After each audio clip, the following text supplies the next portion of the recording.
Plant FAQs, Dryopteris expansa. All about Dryopteris expansa, the lush and low-maintenance fern.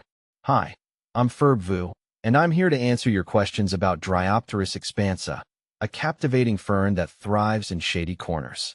Whether you're a seasoned gardener or a curious beginner, this FAQ will unveil the secrets of this resilient plant. What is Dryopteris expansa? Dryopteris expansa, also known as the spreading-wood fern, alpine buckler fern, or northern buckler fern, is a perennial fern native to cool temperate and subarctic regions across the northern hemisphere. Its presence stretches from mountain slopes in Spain and Greece to the heart of Japan and down to central California in North America. What does Dryopteris expansa look like? Imagine a cluster of dark green fronds, reaching up to 3 feet tall, gracefully arching outwards. Each frond boasts a finely divided, broad, triangular shape, adding a textural element to your garden. The rhizome, the underground stem, is scaly and often produces offshoots, allowing you to propagate new ferns easily. On the underside of the leaflets, you'll find round sori, which are clusters of spores, the fern's reproductive units. These sori appear pale green and contribute a subtle charm to the plant. In autumn, Dryopteris expansa sheds its fronds, adding a touch of russet brown to your landscape before winter. Where does Dryopteris expansa grow best? As its nickname suggests, Dryopteris expansa flourishes in shady environments. It thrives in moist woodlands, along stream banks, and on mountain slopes. When bringing it to your garden, replicate these conditions by providing a location with dappled sunlight or partial shade. The ideal soil is humus-rich, moist, and well-drained.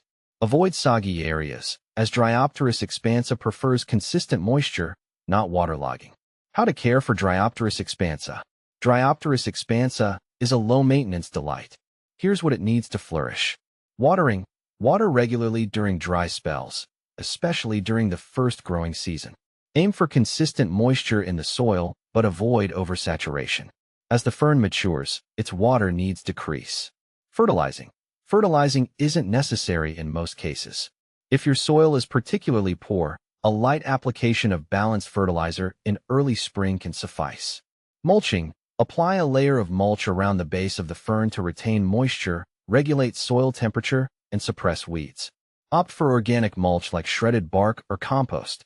Dividing. Dryopteris expansa spreads through its rhizomes. If your fern becomes too large, you can divide it in spring or early fall. Simply dig up the fern, carefully separate the sections with a sharp knife, and replant them in new locations. Dryopteris expansa versus other ferns. Many fern varieties grace our gardens, and Dryopteris expansa has a few close cousins. Here's a quick comparison. Lady fern, Atherium filix femina, both ferns appreciate shade and moist soil. Lady fern boasts more delicate, lace-like fronds, while Dryopteris expansa has a bolder, triangular shape.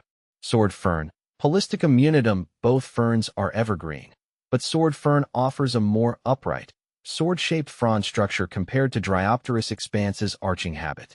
Japanese painted fern, Atherium niponicum, both ferns thrive in shade, but Japanese painted fern features stunning, bicolored fronds, unlike the uniform green of Dryopteris expansa. Is Dryopteris expansa deer-resistant? Absolutely. Deer tend to find ferns unpalatable due to their tannins. This makes Dryopteris expansa a fantastic choice for gardens frequented by these browsing herbivores. Is Dryopteris expansa easy to grow? Yes, Dryopteris expansa is an excellent choice for beginner gardeners.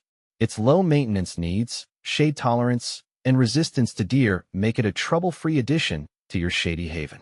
With its lush foliage and easygoing nature, Dryopteris expansa is a captivating fern that adds a touch of elegance and natural beauty to any garden.